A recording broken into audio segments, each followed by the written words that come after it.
Bienvenue sur La Tisane est brûlante, le podcast où on aborde sans tabou tout ce dont tu as besoin de savoir pour faire de ta sexualité un moteur de ton empouvoirment. Nous sommes Anna, coach en sexualité et amour de soi, et Marianne, sexothérapeute et coach orgasmique. Ensemble, on partage nos expériences personnelles et nos meilleures pratiques, et on te promet que la tisane est brûlante. Bonne écoute.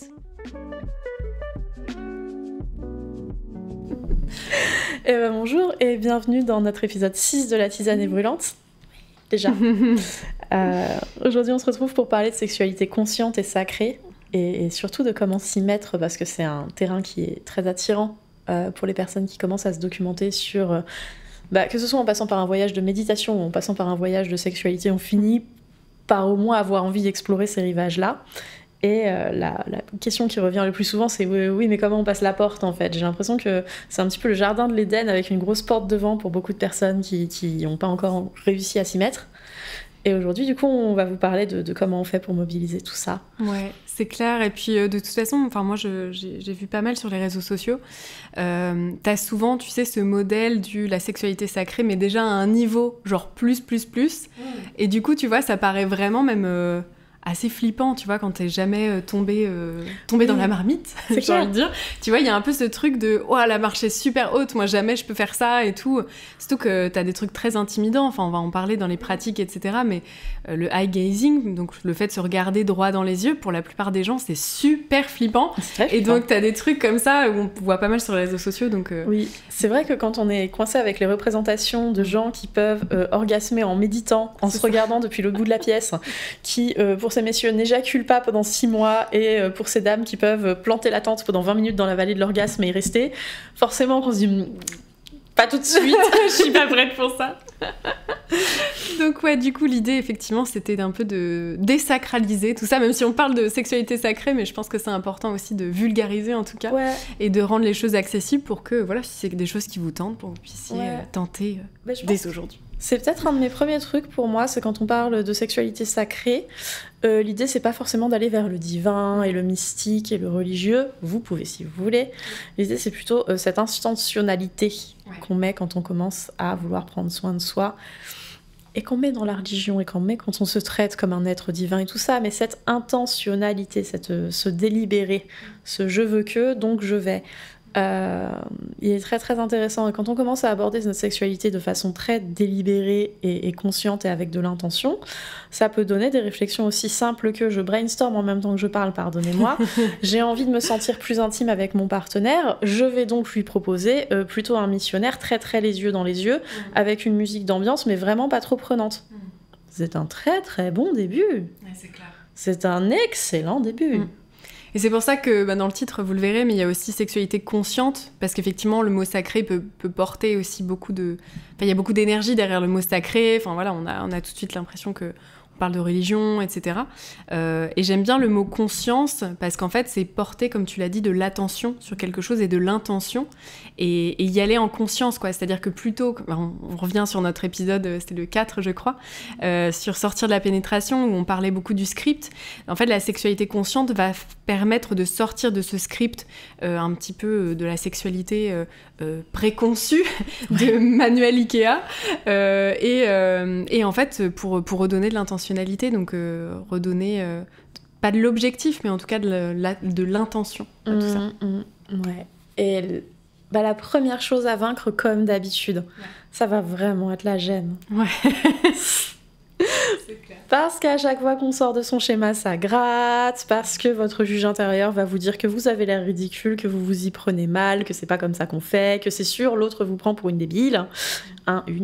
Va y avoir ces moments de gêne intenses qui sont juste vos résistances qui se mettent en action. Les résistances qui disent « Mais arrête, on a toujours fait comme ça et regarde, ça marche presque. Alors on continue et ça va bien finir par marcher. » Les résistances ne sont pas brillantes. Et c'est vraiment quelque chose de prendre le temps d'adresser ses propres résistances, ses propres craintes, et de se rendre compte que ce n'est pas que vous embrayez sur un mauvais chemin, peut-être, mais on ne le sait pas encore, c'est que vous êtes en train de changer de chemin. C'est ça qui gratte en premier. C'est clair. Et puis en plus, c'est vrai que la sexualité consciente, ou sacré, enfin voilà, comme on veut. Il y a aussi une forme d'intense connexion, que ce soit à soi ou à l'autre. Et ça peut être extrêmement intimidant quand on est habitué à ne plus avoir de connexion dans sa sexualité. Je m'explique, il y a une sexualité qui, pareil, qu'on dit dans le script, mais où parfois, en fait, on se détache un petit peu de notre corps, où on est finalement pas à l'intérieur de soi, soit on est complètement dans ses pensées, soit on est un peu à côté de ses pompes, entre guillemets, à côté de son corps. Et en fait, là, dans la sexualité consciente, il n'y a pas d'autre choix que d'être dans son corps et en connexion avec soi et l'autre. Et ça peut être extrêmement intimidant. Moi, je me rappelle parce que pour moi, c'était plus dur de le faire avec quelqu'un d'autre que toute seule. Parce que toute seule, c'est toujours bien passé. Mais avec quelqu'un d'autre, c'était extrêmement challengeant au début. Et je me rappelle d'une pratique qui était juste une pratique de eye gazing, donc juste de se regarder dans les yeux et de respirer à peu près en même temps. Et rien que ça, c'était super intimidant. Et j'avais déjà les larmes aux yeux, je sentais beaucoup de résistance parce que cette connexion puissante à l'autre, ne serait-ce qu'avec un exercice aussi simple que de se regarder dans les yeux, en fait, rien que ça menait des résistances. Cette vulnérabilité aussi. Exactement, tout à fait. J'aimerais doubler sur ce que tu viens de dire sur cette vulnérabilité. C'est au chaud, tout n'est pas bon à garder d'eau chaud. Ouais, c'est clair. Allez vous renseigner, vous verrez pourquoi. Mais nous a sorti un fantastique, la sensibilité plutôt que les sensations. Ouais. Et en fait, oui, il y a beaucoup de représentations de la sexualité et de pratiques de la sexualité dans le monde par défaut qui consistent à dire si c'est pas assez bon, fais-en plus. Au lieu de dire si c'est pas assez bon, peut-être que t'es trop dans ta tête, pas présent, bloqué par un trauma, en évitement, que t'as un peu honte d'être là et que du coup t'évites. Et plutôt que de faire une clé de bras à votre système nerveux et à votre corps et d'accumuler les sensations jusqu'à ce qu'il veuille bien orgasmer, ça pourrait être sympa de ralentir et d'aller chercher la sensibilité. Et évidemment que quand on va chercher la sensibilité, on va se retrouver sensible à ce qui se passe. Exactement. Donc si vous avez de la gêne, vous allez être au courant. Si vous avez de la honte, vous allez être au courant. Si vous avez envie de rire, vous allez être au courant. Ça va être fantastique. La sensibilité n'a pas que des désavantages. Mais c'est une sacrée porte à passer, la porte de la sensibilité, et de dire ok, je suis tellement trop forte que je vais tenir le coup et rester là bien droit dans mes bottes pendant que je me prends mes propres tempêtes émotionnelles dans la gueule. Taillot. Non, c'est clair. Et puis je pense qu'un bon truc pour ça, c'est d'accueillir en fait ces émotions-là. C'est-à-dire qu'on a l'habitude, comme tu le disais, de se faire violence, tu vois, d'aller au-delà de nos limites, de pousser notre système nerveux, et quand ça va pas, de tout repousser. Donc soit on met ça dans une petite boîte, un petit coffre à l'intérieur de nous, et on le verrouille bien, on le met bien profond. Et ensuite on le met sous un meuble. C'est ça, exactement. Et on fait surtout pas le ménage autour, on le laisse s'accumuler de poussière. Donc soit ça, soit on repousse effectivement les émotions. Et du coup, dans la sexualité consciente, et dans toute forme de sexualité d'ailleurs, on vous invite vraiment à, quand vous avez des résistances, à les accueillir plutôt que de les repousser en se blâmant, en disant « mais t'es qu'une merde parce que t'arrives pas à faire ça ». Accueillez plutôt ces émotions-là avec amour, compassion. Et je pense que c'est une très très grosse première étape pour réussir à dépasser justement ces blocages-là. C'est grave dur, hein. Ouais. Moi je suis encore en résistance au yin yoga par exemple. Hein. Ah ouais. Toujours. Je vais courir à la place. Je vais courir comme ça. Quand une émotion arrive, je peux faire genre je fuis. Ça marche très bien.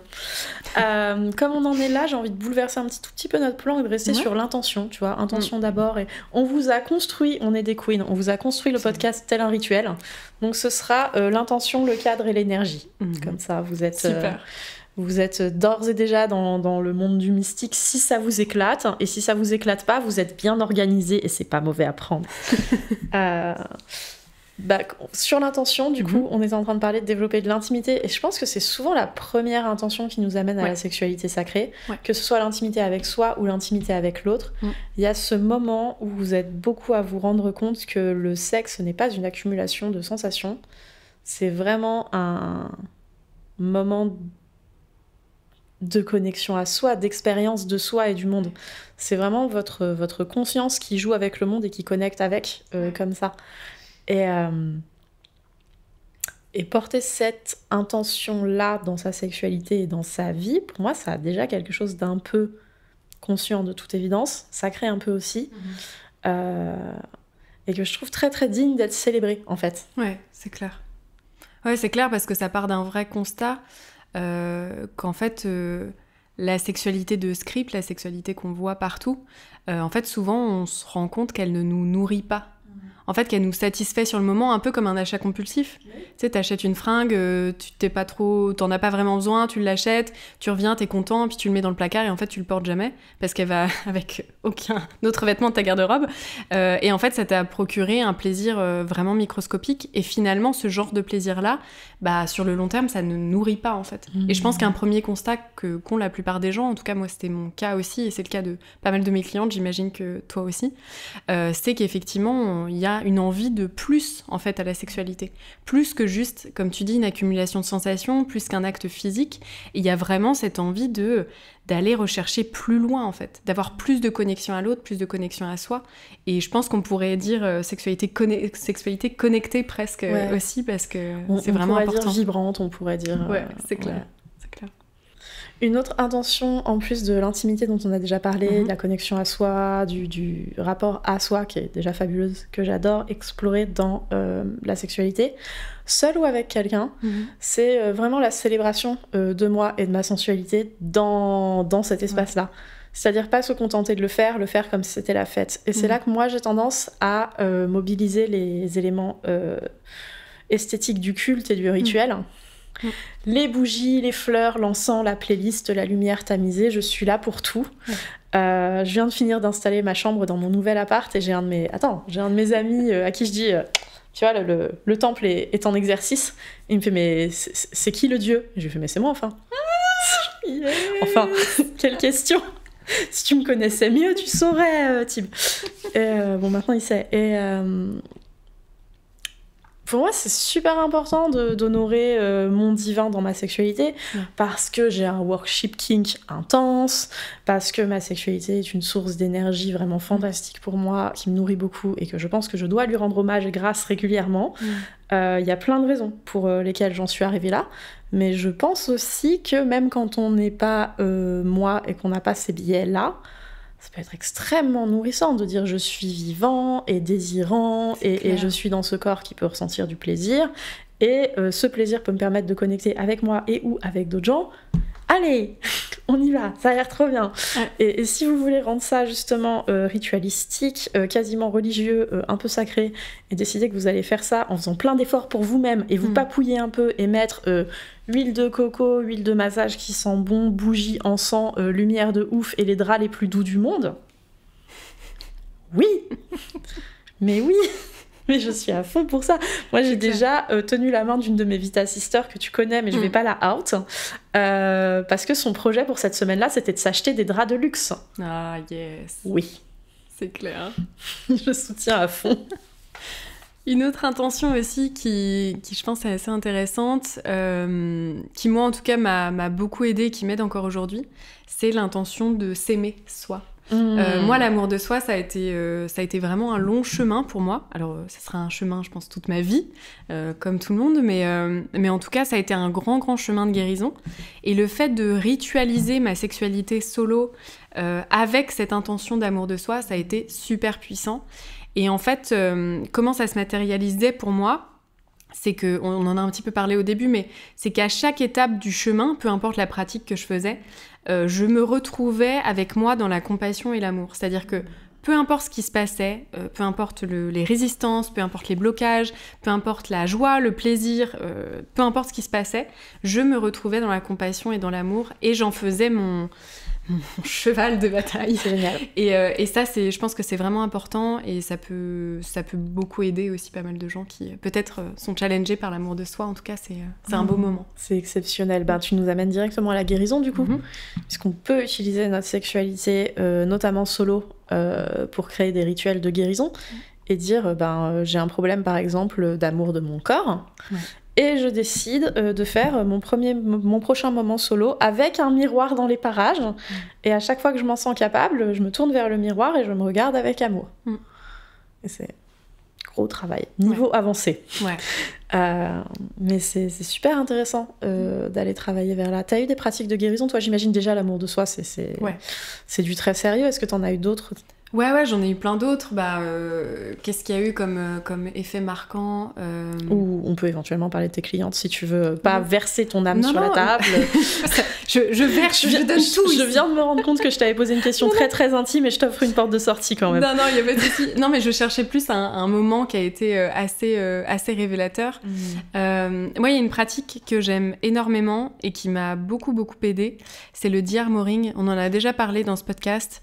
Donc le principe de de-armoring, du coup, c'est d'aller, un peu comme en réflexologie, d'aller appuyer en conscience sur certains points. Donc là, ici, vu qu'on parle de sexualité et de mon corps en l'occurrence, donc c'était des points en fait sur lesquels j'appuyais en conscience autour sur ma vulve en fait, et dans mon vagin, etc. Et en fait, cette pratique mêle à la fois la conscience, donc le fait d'être conscient des points et des sensations qu'on a dessus. Ça mêle aussi la respiration, puisqu'on le verra peut-être bientôt dans un prochain épisode, voilà, qui justement aide à libérer des blocages et aide au corps à guérir, et l'énergie aussi. Et ça, c'est une pratique qui, moi, m'a énormément aidée. Et elle m'a aidée justement parce que grâce à cette intention de guérison que j'avais, grâce à ce cadre de sécurité que je m'étais fait, que je m'étais conçu, en fait, j'ai pu aller vers cette pratique.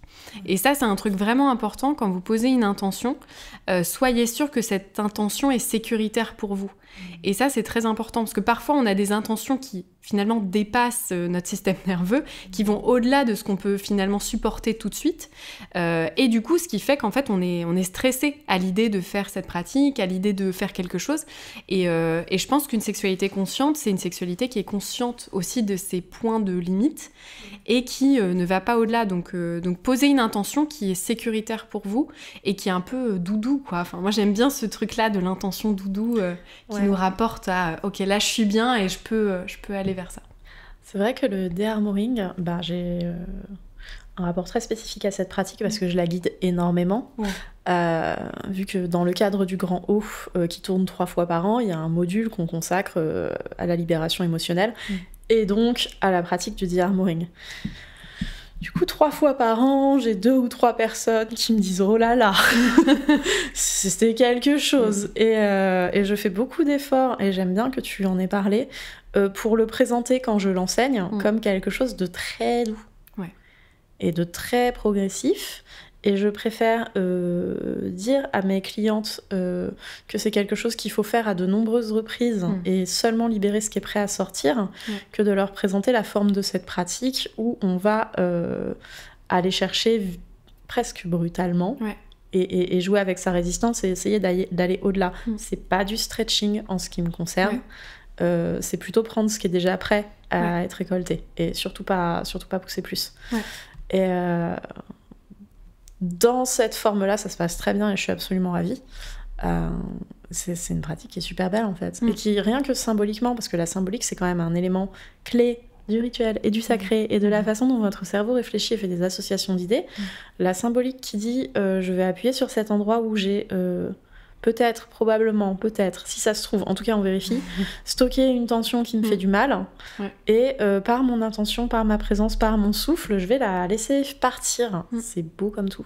Ouais, c'est beau, et puis ça me fait penser à un épisode, je sais plus lequel, mais on parlait notamment de reprendre le pouvoir sur sa propre guérison. Ça, c'est le genre de pratique et d'espace, en fait, quand on crée ce genre de rituel, où on est actrice, acteur de sa propre guérison. On n'est pas comme quand on va chez le médecin à attendre qu'on nous donne un médicament et puis un peu bêtement, sans savoir ce qu'il y a dedans, on prend le médicament. Là, c'est vraiment à nous de faire cette guérison, d'aller vers cette guérison, et ça, je trouve ça vraiment beau. Et que ce soit d'ailleurs seul ou à deux, parce que moi, j'ai aussi eu des moments un peu révélateurs, des moments haha, comme on dit, de guérison aussi à deux.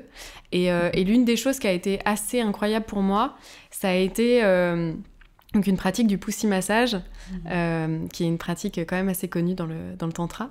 Et en fait, c'était pas tant du coup le massage qui était pour moi...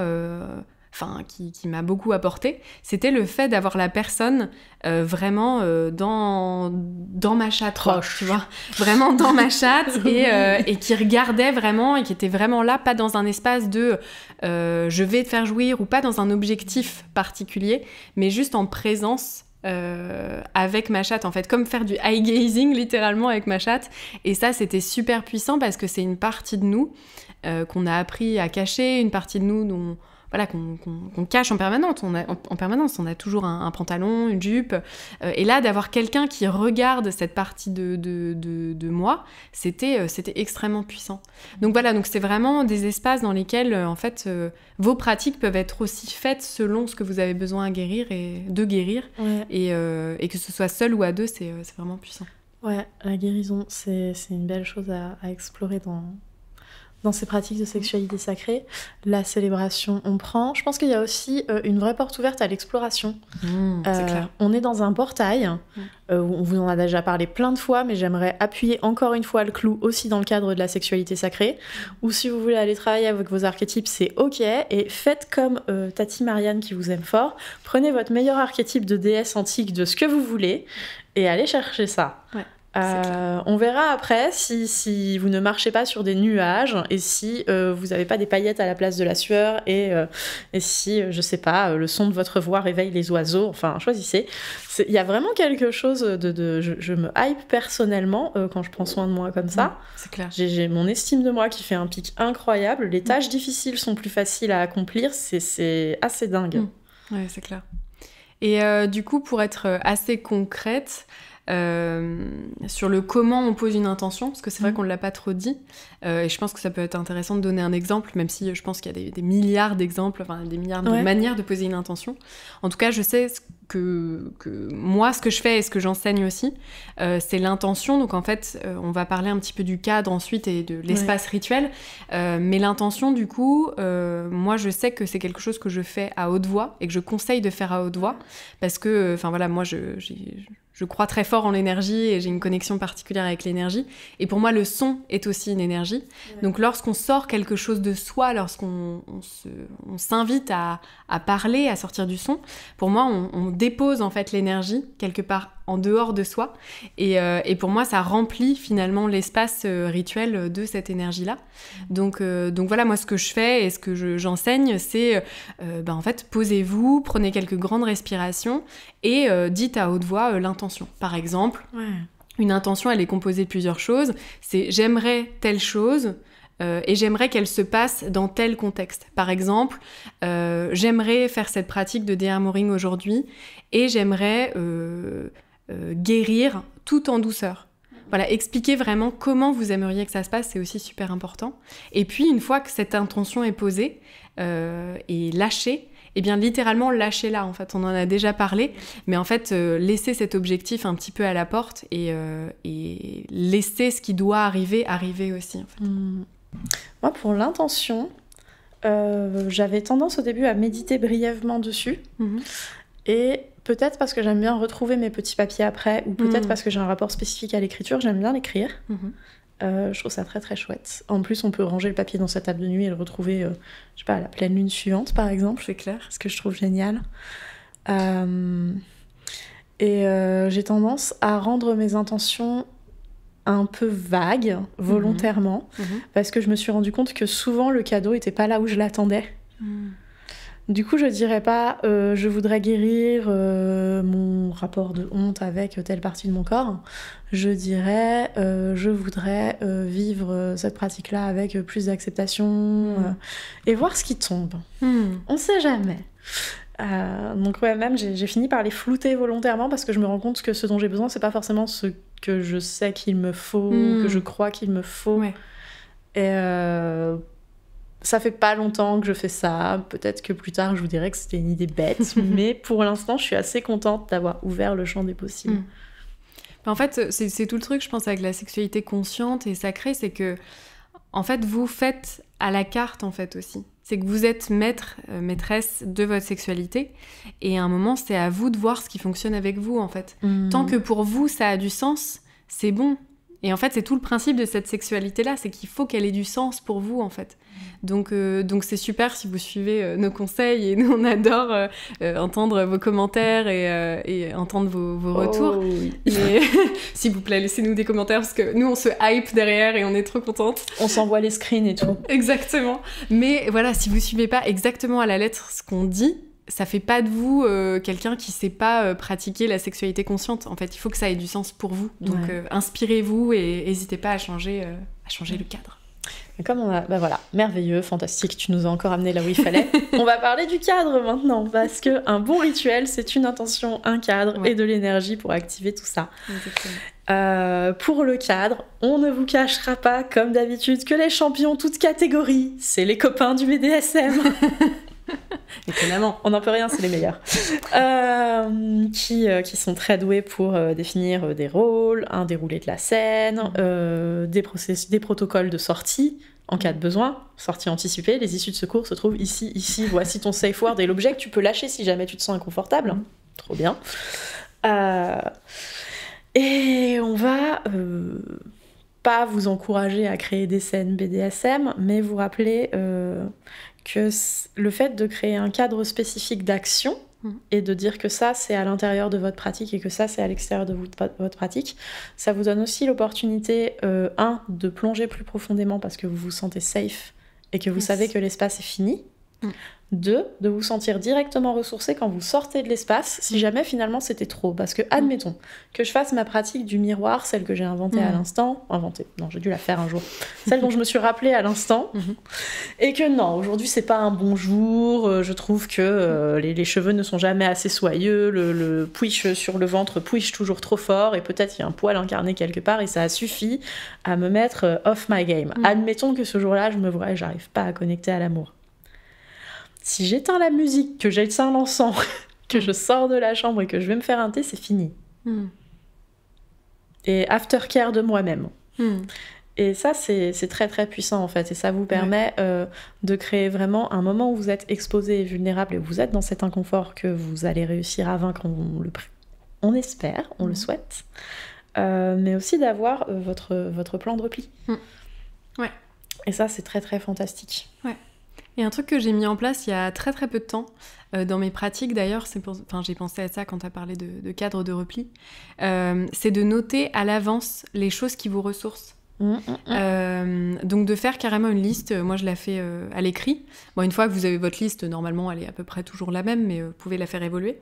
Et en fait d'avoir en cas en cas d'urgence. Voilà, en cas d'urgence émotionnelle, en gros qu'est-ce que je fais pour prendre soin de moi. Et donc il y a toute une liste. Donc moi par exemple c'est de me faire une boisson chaude, de m'enrouler dans un plaid, j'ai une appli que j'adore de méditation qui s'appelle Headspace, sur lequel il y a notamment pas mal de paysages sonores, donc c'est littéralement des sons de pluie, de ruisseaux, et moi ça c'est des choses qui m'apaisent énormément. Donc voilà, j'ai toute une liste de plein de choses, ce qui fait qu'en fait dès que je suis dans cet état de c'était un peu trop là, je me sens un peu trop activée, bah boum, je ressors ma liste et j'ai plus qu'à faire ce qu'il y a écrit en fait. Parce que parfois quand on est activé, on est un peu dans cet état de panique, fébrilité, on sait pas trop où aller, quoi faire, et on a un peu tendance à juste prendre son téléphone et scroller à l'infini en espérant que l'émotion s'en aille, ce qui ne marche pas, spoiler. Et donc voilà, donc ça permet aussi d'avoir un cadre déjà préétabli qui peut, un petit cadre d'urgence qui peut aider. C'est vrai que de la même façon, en fait, avoir un cadre pour la pratique vous permet de plonger et de ressortir, et avoir un cadre pour le care vous permet de plonger dans le care. C'est très efficace. Exactement. C'est très très efficace. De la même façon qu'avoir un soir dans la semaine où vous voyez vos potes, ça ritualise, ça sécurise, ça permet de plonger plus profondément dans la relation avec les potes. Le rituel, votre cerveau, il réagit très très bien. Les gens ne se rendent pas compte qu'ils ont un rituel le matin, un rituel avant de dormir, un rituel quand ils arrivent au travail, et qu'on ritualise énormément de choses. Un rituel à la salle de sport, toujours le même. T'as ta machine préférée. C'est ça. T'as ta série le soir préférée que tu regardes tous les vendredis soirs. Et c'est très sécurisant, mais c'est aussi le rituel. C'est aussi un très beau moyen de rentrer dans ce qu'on appelle des états de conscience modifiés et d'aller explorer la transe érotique et d'aller dans du coup des états de guérison qui vous permettent d'être au-delà du conscient. C'est-à-dire quand on débranche le cerveau par défaut de tous les jours qui doit tout faire en même temps pour rentrer dans le cerveau de cet espace rituel, le résultat n'est pas le même. C'est clair. C'est toute la puissance du cadre en fait. On dédie un endroit, espace, temps à l'intention du moment. Ouais, complètement. Donc concrètement, comment on pose un cadre? Parce que là, on a vu un petit peu l'intérêt du cadre. Facile. Donc Trop déjà, facile. moi, un truc qui est très important pour moi, c'est de faire en sorte, mais parce que mes sens pour moi sont très importants, mais c'est de faire en sorte que la pièce dans laquelle je me mets déjà est rangée, parce que moi, j'ai pas envie d'être à côté du bordel parce que ça m'angoisse. Je vois que tu vas donner plein de conseils de super qualité, mais j'aimerais poser le niveau 0 pour les gens qui vont peut-être se sentir overwhelmed par la qualité de ton cadre. Ok, vas-y. Le niveau 0, ça peut être de fermer la porte. Oui. En fait. Oui, c'est clair. Et si vous n'avez pas le temps de créer le super cadre trop célébratoire dont on va forcément vous parler parce qu'on adore ça, fermez la porte ou passez votre téléphone en silencieux ou une petite chose qui dit « là, c'est mon moment ». Ça suffit. Oui, c'est clair. Merci, je veux tout savoir sur son cadre. Non, mais ce que j'allais dire du coup, c'est que souvent en fait, une pièce qui est très dérangée ou très en bordel, c'est une pièce dans laquelle on va être stressé. Parce que moi, je sais que si je vois ma pile de linge arrangée qui est au bout de mon lit, et si je vois mon téléphone, comme tu dis, qui n'est pas éteint et qui fait que de sonner, en fait, moi, ça va me ramener à ma vie quotidienne un peu stressante, etc. Donc, moi, je fais en sorte d'avoir une pièce dans laquelle je me sente bien. Moi, je sais que j'ai 2-3 petites choses qui font que dans ma tête, mon rituel s'allume. C'est par exemple allumer ma lampe de chevet et allumer une bougie. Moi, c'est très simple, hein, mon rituel. Donc, je mets une bougie et ça y est, le rituel est posé. Ça suffit. Et ça suffit. Et juste, je mets un plaid, en gros, sur mon lit. Comme ça, je peux me glisser sous le plaid en cas de froid où je mets juste mes pieds. Et voilà, mon rituel est posé. Donc, en fait, ça peut être des choses vraiment très simples. Tout ce qu'il faut, en tout cas, qui est très important, c'est à la fois réserver du temps. Donc, se planifier à l'avance, surtout si vous êtes deux. Je fais un petit aparté rapide, mais la sexualité à deux, ça peut être très compliqué d'avoir les mêmes envies au même moment. Donc, planifier, vraiment, c'est trop important. Voilà, c'est Pas de négo sur place. Pas de négo. Pas de « Ah, j'ai envie, oui, mais toi, non. Oui, mais attends, parce qu'il y a le feu sur la plaque et blabla. » Non, en fait, juste planifiez. Mettez-vous un moment. Faites en sorte que vous ne soyez pas dérangés par les enfants, par les amis. Juste planifiez-vous un moment et ce sera très bien. Le cycle essorage de la machine à laver, non. Voilà, exactement. Et tout seul, c'est la même chose, en fait. Prévoyez dans votre agenda un moment. Vous dites pas juste « Ah oui, peut-être un moment, je vais le faire cette semaine. » Vraiment, mettez-vous 1 heure devant vous, ou un peu moins si vraiment vous n'avez pas de temps du tout. Mais planifiez vraiment dans votre agenda, vendredi à 18h, c'est mon moment, et je ferme la porte, je préviens à tout le monde dans la maison qu'il ne faut pas me déranger, et voilà, si vous voulez même fermer la porte à clé, bah, vous fermez la porte à clé. Tout est possible, mais c'est vraiment votre moment, quoi. C'est possible, hein. Ouais, moi j'ai le cadre, on va dire le cadre facile et le cadre hyper, pour les grandes occasions. Du coup, le cadre facile inclura de fermer les rideaux de la chambre, parce que ça tamise joliment la lumière et que ça me crée une bulle, symboliquement. Je ne ferme jamais la porte, j'ai un chat. Et je vis seule. Donc, trop facile. Mais je ferme les rideaux et j'avais à une époque aussi un plaid préféré sur le lit, effectivement, pour au moins mettre les pieds en dessous en cas de besoin. Et par contre, le cadre hyper inclut une espèce de lanterne magique qui me fait un ciel étoilé sur le mur et la playlist qui va bien et l'encens et les bougies. Ouais. La playlist. Playlist très très importante. Très importante. La playlist. Ouais. Crucial, la playlist. Non, c'est clair. Et d'ailleurs, on vous parle des pieds froids, mais d'ailleurs, il y a eu une étude qui a été menée dessus. J'avais envie juste de le claquer comme ça parce qu'elle est incroyable. Mais en fait, alors je crois que c'était fait sur les femmes. En tout cas, ils ont étudié que il est plus facile d'avoir un orgasme quand on a les pieds chauds. Quand on a les chaussettes. Quand on a les chaussettes, c'était fantastique. Alors l'étude, enfin c'était les médias qui ont repris ça. Effectivement, quand on a des chaussettes, il est plus facile d'avoir un orgasme. Sauf qu'en fait, ils se sont rendus compte que c'est quand on a les pieds au chaud, en fait, tout simplement. C'est la salle d'IRM dans laquelle ils faisaient les mesures était juste froide et les gens avec des chaussettes, ils avaient moins de mal à orgasmer. Voilà. Ce qui est, cohérent, en fait. Bah oui, bien sûr. Donc, n'hésitez pas, même dans vos rituels, à... Alors, je sais que souvent, on associe un peu sexualité, le fait de se sentir sexy à la belle lingerie, etc. Moi, sachez que je fais mes rituels limite en pyjama avec des grosses chaussettes parce que c'est comme ça que je me sens mieux, que j'ai chaud et que du coup, je peux libérer plus de choses, en fait. Parce que moi, je suis très frileuse. Donc, si clairement, je suis en toute petite lingerie avec les pieds au froid, moi, je vais rester juste comme ça pendant toute ma pratique. Pour ceux qui ne me voient pas juste contracter as fuck et je vais jamais réussir à rien faire. Donc n'hésitez pas à vous mettre confortable ou sexy d'ailleurs si ça vous plaît, mais voilà. J'ai essayé de trouver l'intersection des deux avec des chaussettes hautes, histoire de faire genre, voilà. Il me reste un peu de la sexiness dans mon corps. Même comme ça, le plus important, c'était d'avoir chaud. C'est d'être confortable. C'est clair. On vous parle de célébrer le divin et d'honorer votre conscience. Votre conscience a pas demandé à avoir les pieds qui gèlent, en fait. Ouais. Et votre conscience, en soi, elle s'en fout peut-être un peu de la lingerie qui gratte et voilà.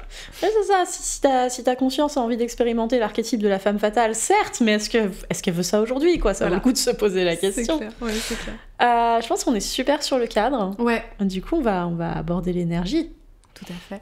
Donc, si dans un rituel, vous avez déjà votre intention et votre cadre, ce qui reste, c'est la petite sauce magique qui va faire prendre. Et là, on parle de l'énergie, du coup. C'est un peu comme si vous étiez un savant fou. Vous avez votre grande œuvre sur la plaque, prêt à être réveillée. Quel va être l'éclair descendu du ciel qui va faire s'animer votre création. Et parfois, c'est que du temps et du travail. C'est-à-dire que... je cherche un exemple qui soit super facile. Si vous êtes en train d'essayer de prendre soin de vous et que vous avez par exemple un petit problème de santé, des fois consacrer du temps et de l'énergie à vous cuisiner les repas qui font du bien à votre corps. Ouais. Intention, temps, énergie, résultat. Grosse félicitations. Dans le cadre des rituels dans la sexualité sacrée, c'est la libido. C'est la libido, c'est l'intimité, c'est l'amour, c'est des fois la joie. C'est toutes ces choses que vous pouvez investir dans votre rituel pour le rendre puissant pour vous. C'est-à-dire qu'est-ce qui, symboliquement pour moi, corporellement, énergétiquement, va faire que je vais sentir que c'est un vrai espace vivant et chargé où quelque chose de magique est en train de se passer. Évidemment que déjà, si vous avez une intention et que vous y consacrez du temps et que vous vous êtes fait un joli cadre, les 3/4 des choses sont là et vous aurez probablement déjà des résultats.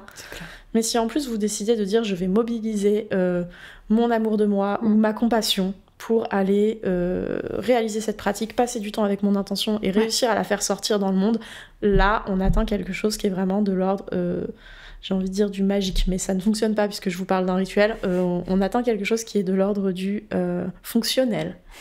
On parle de quelque chose qui va très probablement mieux marcher. Ouais, c'est clair. Ouais, complètement. Et puis, d'ailleurs, ça m'a fait penser quand tu m'as... Enfin, t'as dit un truc qui m'a fait penser à ça. Mais l'importance aussi de communiquer. Je pense que dans l'énergie, c'est très important. Que ce soit avec soi-même, donc s'autoriser à se dire les choses à soi, être vrai envers soi. Mais aussi quand on le fait avec l'autre, pas hésiter à dire... là tout de suite j'ai peur en fait, parce que parfois on a peur de casser cette énergie justement quand on démarre par exemple dans l'amour, dans ce truc de il y a un fluide d'énergie qui se passe et d'un coup il y a une résistance qui arrive et parfois je pense que l'obstacle auquel on peut se confronter c'est avoir peur de casser l'énergie de l'autre un peu et en fait il faut en parler, il faut communiquer et surtout si vous avez des peurs, des résistances, ça ne sera que plus bénéfique et plus... je trouve pas l'adjectif, mais ça vous permettra de guérir encore plus si vous communiquez et que l'autre peut vous supporter dans ça en fait. Si on commence à dire écoute là j'ai peur, je sais pas ce qui se passe, il y a une résistance et que l'autre dit de quoi t'as besoin et si en fait le besoin c'est d'être pris dans les bras, et ça c'est ultra puissant en fait et l'énergie ne peut que recirculer derrière. Et peut-être que même l'autre va répondre que moi aussi. Et c'est l'occasion de rentrer dans un autre portail où on fait face à la peur ensemble et où il y a forcément que du gain. Complètement. Ou si jamais c'est nécessaire, de sortir et de s'arrêter. Et c'est bien plutôt que de traverser le truc et de souffrir pour l'autre et par engagement vis-à-vis d'une pratique qui était supposée être à votre service. Vaincre l'inconfort, oui. Souffrir, pas forcément. Pas forcément. On peut faire ça comme un chemin de souffrance. Y a, de la même façon, il y a plusieurs façons de s'entraîner à la muscu, mais c'est clair. C'est pas nécessairement horrible. Non. Non, okay. Et puis... Vas-y. T'avais dit quelque chose de très très beau sur l'intention d'ailleurs à ce moment-là et sur la verbalisation. Et puis comme je t'écoutais intensément, il y a un truc qui est passé sur lequel j'ai pas rebondi, mais c'était Leïla qui proposait dans Wild Woman notamment son e-book de répéter son intention pendant ces rituels ou quand on se donne du plaisir. Et par exemple de se caresser les cheveux en répétant plaisir ou sexiness ou joie. et d'utiliser sa voix sa voix et son plaisir pour donner de l'énergie à son intention. C'est un rituel, hein, c'est un espace, il y a une intention, il y a du temps, il y a de l'énergie, tout y est. Ouais, c'est clair. Se toucher les mains en répétant plaisir, plaisir, plaisir, rituel. Ouais, complètement. Et même à deux, en fait, ça peut être des trucs super puissants, parce que vous pouvez le faire via la voix, mais en fait, l'intention aussi permet de créer de l'énergie. Et notamment, si par exemple, vous êtes à deux et vous faites, j'en sais rien, un cercle de respiration, donc ce qui va faire qu'en fait, vous respirez soit en même temps, soit vous imaginez en fait un cercle, donc il y en a un qui expire quand l'autre inspire. J'inspire. Voilà. Donc ça peut être aussi des cercles comme ça, et vous pouvez, dans vos têtes, par exemple, dire un mot, dire une intention, continuer votre intention. Et ça permet de faire circuler aussi l'énergie. Donc merci de rappel de cette pratique, parce que c'est une très bonne pratique. Ouais. Pour l'énergie, il n'y a pas grand-chose de plus à dire, parce que toutes les énergies sont bonnes à prendre. Si vous arrivez dans votre espace rituel rongé par la haine que vous avez vis-à-vis de la personne qui vous a donné des complexes sur un truc... Imhotep. Ça arrive, autant que ça serve à ça finalement, hein, je veux dire. Vous pouvez décider de libérer votre énergie pourrie avant, parce que vous n'avez pas envie de vous prendre le retour de bâton dans la tronche. Après tout, ça pourrait arriver. Mais si vous avez envie de l'investir dedans et que vous vous sentez prête à chevaucher le dragon... Félicitations, moi je suis dans l'admiration la plus totale en fait. Donc y a Witch Hall qui vient de sortir un nouvel épisode de son podcast qu'il faut que j'écoute sur sortir de la dichotomie ombre et lumière. Je pense que ça va être fantastique. Très très cool. Ouais, voilà. Très cool. Je pense que c'est important quand on parle de sexualité sacrée de rappeler que la honte c'est normal en fait. Et c'est pas une mauvaise chose, et ça va forcément arriver. Qu'il y a plein de choses, de la colère et la tristesse et la nostalgie des fois, ou le deuil, qui vont pouvoir traverser vos espaces de sexualité et vos rituels, et que c'est pas forcément mauvais, et que vous pouvez l'utiliser pour embraser autre chose, ou juste le laisser passer et faire de la libération, mais qu'il n'existe pas vraiment de mauvaises émotions.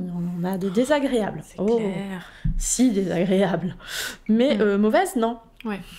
Ouais, donc effectivement, cette sexualité consciente, c'est aussi sortir du spectre que la sexualité, c'est uniquement pour avoir un orgasme et uniquement pour... Love and light. Voilà, pour avoir du plaisir ou de la joie.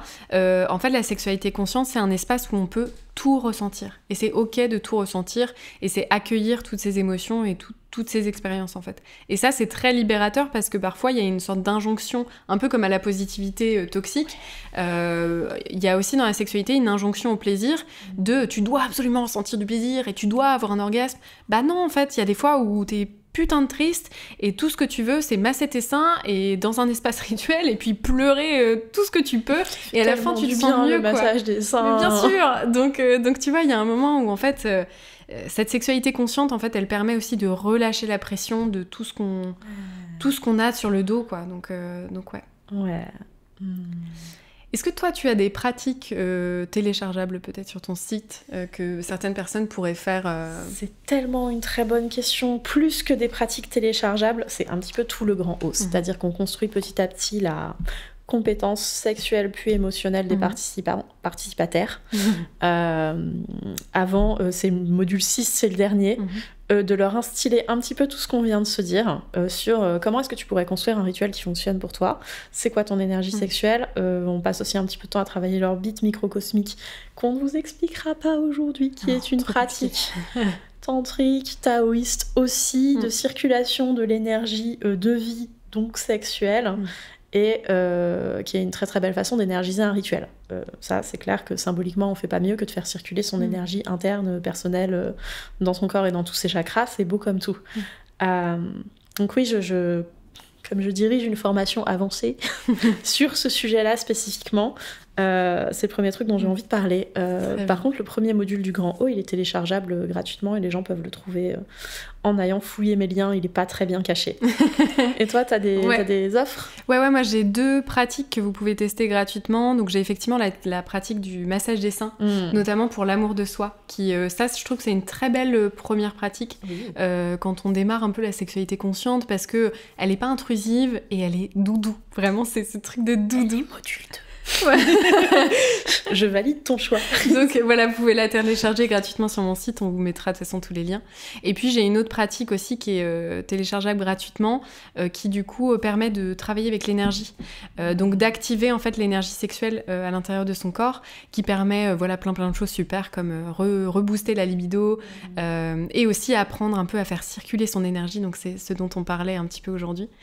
Donc tout ça c'est téléchargeable gratuitement. Et puis sinon en coaching c'est des choses qu'on fait régulièrement de toute façon avec mes clientes où l'espace rituel en fait fait partie du coaching et toutes les pratiques qui sont données à tes clientes comme aux miennes, ça fait partie en fait, ça c'est vraiment la base. Oui, la base de tout notre enseignement, c'est la base, c'est cette base. Oui. Donc de toute façon on vous mettra tous les liens. Comme d'habitude. Exactement. Je vois pas de meilleure façon de clore. On vous rappelle que même la plus petite des choses, ça peut devenir un rituel. Si vous avez une intention, si vous avez un cadre et si vous mettez de l'énergie dedans, prendre sa douche en visualisant le somme de la journée qui quitte votre corps, ça marche. Oui. 100% ok. Vous massez les seins en pleurant, déprimant ou juste en boudant sur comment la journée a été nulle ou que quelqu'un a été désagréable, c'est tout à fait possible. C'est un rituel de care et pour se recharger. Et si vous voulez, allumer vos bougies, votre encens et vous faire une sex practice de ouf avec votre partenaire préféré ou solo, avec une intention, celle que vous voulez, ça marche aussi. Il n'y a pas trop petit, il n'y a pas trop grand. Si vous voulez mettre des représentations aux 4 points cardinaux de la terre, de l'air, du feu, c'est ok. Allez-y. On y va. Vraiment. Moi, j'aime bien justement cet espace d'expression super libre. C'est trop drôle. Qui ouvre la porte à la créativité aussi et qui invite à mettre du fun. Ouais, c'est clair. Mettre du fun dans le sérieux, et ça c'est cool. Encore, on n'arrête jamais. Trop bien. Et merci à tous de nous avoir rejoints pour cet épisode. On se retrouve dans 15 jours pour parler de la respiration cette fois-ci. Ouais, je crois que c'est ça. Et de comment est-ce que c'est très utile pour toutes sortes de choses. Vous aurez peut-être envie ensuite d'intégrer des pratiques de respiration à vos rituels, on peut rien garantir. Attention, c'est addictif. Vous n'êtes pas à l'abri de ça. En tout cas, merci beaucoup d'avoir partagé le moment avec moi. C'était trop cool. Et à très bientôt. Salut.